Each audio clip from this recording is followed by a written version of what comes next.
بسم الله الرحمن الرحيم هل أتاك حديث الغاشية وجوه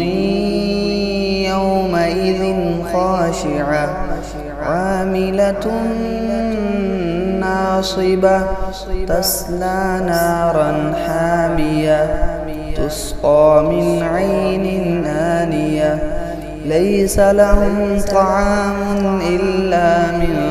ضريع لا يسمن ولا يغني من جوع وجوه يومئذ ناعمة لسعيها راضية في جنة